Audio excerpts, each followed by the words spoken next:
Hello friends, आपका स्वागत है हमारे यूट्यूब चैनल इजी आरपीएससी में। इस वीडियो में हम लाइब्रेरियन एग्ज़ाम 2016 में राजस्थान जीके के जो भी क्वेश्चन पूछे गए थे उनको इस वीडियो में हम डिस्कस करेंगे। ओके, तो शुरू करते हैं। पहला क्वेश्चन है कि प्रबंध कोश पुस्तक के लेखक कौन है। प्रबंध कोश पुस्तक किसने लिखी थी? वो लिखी थी राजशेखर ने। किन्होंने? राजशेखर ने लिखी थी प्रबंध कोश पुस्तक। ओके, नेक्स्ट क्वेश्चन है कि बागोर तथा तिलवाड़ा नामक स्थान मुख्यतः निम्न में से किस काल से संबंधित थे। तो बागोर और तिलवाड़ा जो स्थान है वो कौन से काल से संबंधित थे? वो थे मध्य पाषाण काल। कौन सा? मध्य पाषाण काल। फिर नेक्स्ट क्वेश्चन है कि निम्न में से आमेर के किस शासक ने मुगलों के साथ सर्वप्रथम संधि की थी। तो मुगलों के साथ सबसे पहले संधि किसने की थी? वो की थी भारमल ने। किसने? भारमल। ओके, नेक्स्ट क्वेश्चन है कि मेवाड़ और मारवाड़ की संयुक्त सेनाएं मुगलों के द्वारा कहाँ पराजित की गई थी। तो मेवाड़ और मारवाड़ की जो संयुक्त सेना है वो पराजित की गई थी कहाँ पे? देबारी में 1680 में। कब पराजित की गई थी? 1680 में, देबारी में। ओके, नेक्स्ट क्वेश्चन है कि निम्न में से किसने अपने आप को हिंदुस्तान का बादशाह नाडोल में सन 1681 में घोषित किया था।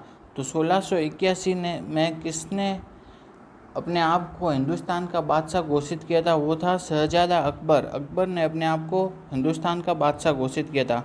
ओके, नेक्स्ट क्वेश्चन है कि निम्नलिखित जोड़ों में से कौन सा एक सही सुमेलित नहीं है। ठीक है, राणा कुंभा गोहिल वंश के थे, सही है। राव मालदेव ये राठौड़ वंश के थे, ये भी सही है। राणा सांगा ये गोहिल के थे, ये भी सही है। लेकिन राव चंद्रसेन भाटी वंश के नहीं थे। ठीक है, तो गलत आंसर है फोर्थ। क्या है? फोर्थ। ओके, नेक्स्ट क्वेश्चन है कि यहाँ कुछ युद्धों की सूची दी गई है, मध्यकाल में लड़े गए थे, उनका सही कालक्रम है। तो सही कालक्रम क्या है? तो सबसे पहले लड़ा गया था समेल का युद्ध। किसका? समेल का, पहले नंबर पे। दूसरे नंबर पे लड़ा गया था धर्मत युद्ध, दूसरे नंबर पे लड़ा गया था। तीसरे नंबर पे लड़ा गया था सामूगढ़। कौन सा? सामूगढ़ का युद्ध। और चौथे नंबर पे लड़ा गया था देवराई का युद्ध। ओके, तो सबसे पहले आएगा, पहले नंबर पे था 4 2 फिर 3 1, 4 2 3 1, ये है option third. Okay, next question है कि ढोला मारूरी बात किसके द्वारा लिखी गई थी। तो ढोला मारूरी बात लिखी गई थी खुशाल चंद्र के द्वारा। किनके द्वारा? खुशाल चंद्र के द्वारा। ओके, नेक्स्ट क्वेश्चन है कि सन 1177 में सामंत सिन्हा के द्वारा रिक्तिस्थान के हाथों पराजित होने के बाद डूंगरपुर राज्य की स्थापना की गई थी। नेक्स्ट क्वेश्चन है कि सूर्यमल मिश्र ने अपनी पुस्तक किस भाषा में लिखी थी। तो सूर्यमल मिश्र ने लिखी थी डिंगल भाषा में। कौन सी? डिंगल। ओके, नेक्स्ट क्वेश्चन है कि अतारकिन का दरवाज़ा कहाँ पर स्थित है। तो अतारकिन का दरवाज़ा है नागौर में। कहाँ स्थित है? नागौर में स्थित है। ओके, नेक्स्ट क्वेश्चन है कि किलों के निम्नलिखित जोड़ों में से तारागढ़ किलों के नाम से जाते हैं। तो तारागढ़ किला किन किन किलों को कहा जाता है। तो तारागढ़ कहा जाता है बूंदी और अजयमेरू दुर्ग को। किनको? बूंदी और अजयमेरू दुर्ग को तारागढ़ कहा जाता है। ओके, नेक्स्ट क्वेश्चन है कि काजी हमीदुद्दीन सुहरावर्दी किस स्थान पर सर्वप्रथम काजी बनाया गया था। तो वो बनाया गया था नागौर में। कहाँ? नागौर। नेक्स्ट क्वेश्चन है कि विनायका हाथियागोड़ कोलवी की जो प्रसिद्ध बुद्ध गुफाएं है वो किस जिले में स्थित है। वो है झालावाड़ में। कहाँ स्थित है? झालावाड़ में स्थित है। ओके, नेक्स्ट क्वेश्चन है कि प्रसिद्ध स्मारक सुनहरी कोठी कहाँ पर स्थित है। तो सुनहरी कोठी कहाँ पर है? टोंक में। कहाँ है? टोंक में। ओके, नेक्स्ट क्वेश्चन है कि झाला जालम सिंह के बारे में कौन सा कथन सत्य नहीं है। सत्य नहीं है बताना है। ठीक है, वो कोटा राज्य का शासक था, ये बात गलत है। वह कोटा का फौजदार एवं महान कूटनीतिज्ञ व राजनेता था, ये बात सही है। वह अपने पिंडारियों के साथ मित्रतापूर्ण संबंध स्थापित किए थे, ये बात भी सही है। कोटा राज्य का शासन पूर्णतः उसमें निहित था, ये बात भी सही है। तो गलत बात है, वह कोटा राज्य का शासक था, ये बात गलत है। तो आंसर होगा फर्स्ट। ओके, नेक्स्ट क्वेश्चन है कि सन 1817 ईस्वी में किन राज्यों के द्वारा ब्रिटिश ईस्ट इंडिया कंपनी के साथ संधि की गई थी। तो ब्रिटिश ईस्ट इंडिया कंपनी के साथ संधि 1817 में किसने की थी। वो की थी किशनगढ़, करौली और कोटा ने। किन्होंने की थी? किशनगढ़, करौली, कोटा। नेक्स्ट क्वेश्चन है कि कुशाल सिंह की पराजय के बाद ब्रिटिश सेना ने औवा पर कब्जा किया था। तो ब्रिटिश सेना ने औवा पर कब्जा कब किया था। वो किया था 24 जून 1858 को। कब किया था? 24 जून 1858 को किया था। ओके, नेक्स्ट क्वेश्चन है कि प्रसिद्ध भगत आंदोलन का नेतृत्व किसने किया था? भगत आंदोलन का नेतृत्व किया था, वो किया था गोविंद गिरी, गोपपालिया और पुंजा धीर जी ने। किसने? गोविंद गिरी, गोपपालिया और पुंजा धीर जी ने किया था भगत आंदोलन का नेतृत्व।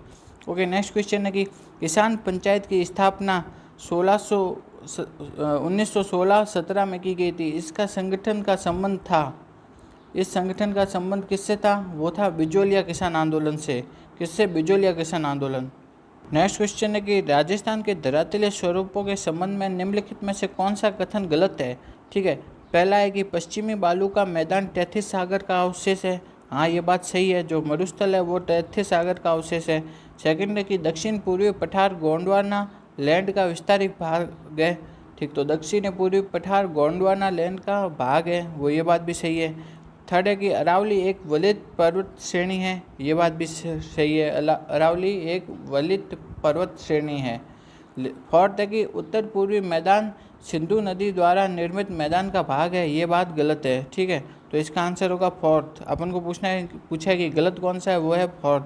ठीक है, नेक्स्ट क्वेश्चन है कि राजस्थान में अफीम का उत्पादन निम्नलिखित में से किन जिलों में होता है? तो अफीम का उत्पादन कहाँ पे होता है राजस्थान में? वो होता है झालावाड़, कोटा और चित्तौड़ में। कहाँ? झालावाड़, कोटा, चित्तौड़, इन जिलों में अफीम का उत्पादन होता है। नेक्स्ट है कि राजस्थान की मिट्टी के संबंध में निम्न में से कौन सा सत्य नहीं है? सत्य नहीं है ये पूछा है। ठीक है, तो पहला है कि थार मरुस्थल में ग्रेनाइट और बलुआ पत्थरों शैलों से बलुई मिट्टी का निर्माण हुआ है, ये बात सही है।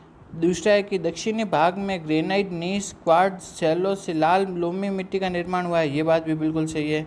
दक्षिण पूर्वी भाग में बेसाल्ट लावा के शरण से काली मिट्टी का निर्माण हुआ है, ये बात भी बिल्कुल सही है।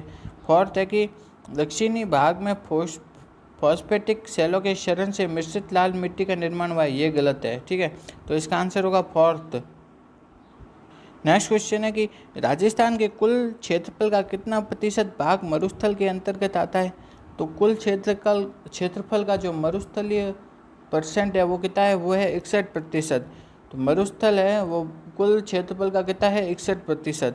ओके, नेक्स्ट क्वेश्चन है कि सांबर झील निम्नलिखित में से किस नदी द्वारा प्रतिवर्ष सर्वाधिक लवण की मात्रा लाकर जमा की जाती है? तो सांबर झील में कौन सी नदी है जो कि सर्वाधिक लवण लाकर के जमा करती है? वो है मेंढा नदी। मेंढा नदी सांबर झील में सबसे ज़्यादा लवण लेकर के आती है।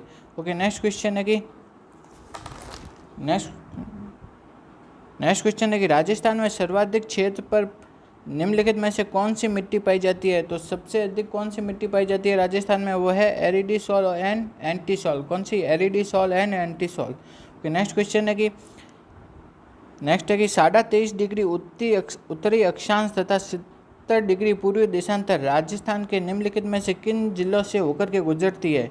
तो 23.5 डिग्री उत्तरी अक्षांश ये तो गुजरती है कहाँ से? बांसवाड़ा से। और 70 डिग्री पूर्वी देशांतर ये गुजरती है जैसलमेर से। तो 23.5 डिग्री उत्तरी अक्षांश बांसवाड़ा से और 70 डिग्री पूर्वी देशांतर जैसलमेर से। तो आंसर होगा फर्स्ट। ओके, नेक्स्ट क्वेश्चन है कि राजस्थान के वे जिले जिनकी राजनीतिक सीमा भारत के किसी अंतर्राज्य या अंतर्राष्ट्रीय सीमा से नहीं लगती है? तो ऐसे कौन से जिले हैं जिनकी जो सीमा है न तो अंतर्राष्ट्रीय सीमा बनाती है न अंतर्राज्यीय सीमा बनाती है? वो जिले कौन कौन से हैं? वो जिले हैं बूंदी, दौसा, राजसमंद, पाली, जोधपुर। ये सब जिले हैं, इनकी सीमा न तो अंतर्राज्यीय सीमा बनाती है न ही अंतर्राष्ट्रीय सीमा बनाती है। ओके, नेक्स्ट क्वेश्चन है कि रामसर सम्मेलन ईरान द्वारा चिन्हित राजस्थान में अंतर्राष्ट्रीय महत्व के वन्यजीव आर्द्र भूमि पारिस्थितिक स्थलों के नाम बताइए। तो रामसर सम्मेलन है उसके द्वारा राजस्थान में जो चिन्हित किए गए हैं आर्द्र भूमि पारिस्थितिक स्थल वो कौन कौन से हैं? वो है सांबर झील और केवलादेव घना वन्यजीव अभ्यारण्य। कौन से हैं? सांबर झील और केवलादेव अभ्यारण्य। नेक्स्ट क्वेश्चन है कि क्षेत्रफल की दृष्टि से राजस्थान का सबसे बड़ा कृषि जलवायु खंड कौन सा है? वह शुष्क पश्चिमी मैदानी खंड। कौन सा है? शुष्क पश्चिमी मैदानी खंड है। ओके, नेक्स्ट क्वेश्चन है कि राजस्थान की जलवायु दशाओं के संबंध में निम्नलिखित में से कौन सा कथन सत्य है? तो इनमें से सत्य बताना है। ठीक है, तो राजस्थान की जलवायु दशाएं तापमान और वर्षा की चरम सीमाओं से युक्त है, तो ये बात सही है। और बाकी जो सब बातें हैं ना, राज्य की जलवायु उष्ण शुष्क प्रकार की है, ये बात गलत है। राज्य में वर्षा की मात्रा दक्षिण पूर्व से उत्तर पश्चिम की ओर बढ़ती जाती है, ये बात भी गलत है।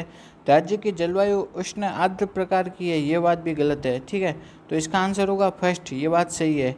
नेक्स्ट क्वेश्चन है कि निम्नलिखित में से कौन सा सही युग सुमेलित नहीं है, तो सही सुमेलित नहीं है वो बताना है। ठीक है, इंदिरा लिफ्ट नहर परियोजना कहाँ है, सवाई माधोपुर में, सही है। चाखम परियोजना प्रतापगढ़ में, ये भी सही है। सावन भादो परियोजना कोटा में, ये भी सही है। लेकिन जो भीम सागर परियोजना बारां में नहीं है, तो सबसे गलत सुमेलित है, answer third. Okay, next question है कि राजस्थान में शुष्क सागवान के वृक्षारोपण हेतु सर्वाधिक उपयुक्त जिले हैं, तो शुष्क सागवान वन कहाँ पाए जाते हैं, वो पाए जाते हैं डूंगरपुर, बांसवाड़ा, उदयपुर। कहाँ पे पाए जाते हैं, डूंगरपुर, बांसवाड़ा, उदयपुर, इन जिलों में शुष्क सागवान वन उगाए जा सकते हैं। ठीक है, नेक्स्ट है कि राजस्थान में निम्नलिखित में से किस प्रकार की वनस्पति नहीं पाई जाती है, तो कौन सी वनस्पति नहीं पाई जाती राजस्थान में, तो वो है उष्णकटिबंधीय सदाहरित। कौन सी है, उष्णकटिबंधीय सदाहरित वनस्पति नहीं पाई जाती। ओके, नेक्स्ट क्वेश्चन है कि राजस्थान में लिग्नाइट कोयला उत्पादन क्षेत्र स्थित है, तो लिग्नाइट कोयला उत्पादन है ना, वो मुख्यतः कौन सा है राजस्थान में, वो है बरसिंहसर, कपूरडी, और मेड़ता। कौन सा है, बरसिंहसर, कपूरडी और मेड़ता। अगर आपको हमारा ये वीडियो अच्छा लगा तो वीडियो को लाइक कीजिए और हमारे YouTube चैनल को सब्सक्राइब कीजिए। Thank you.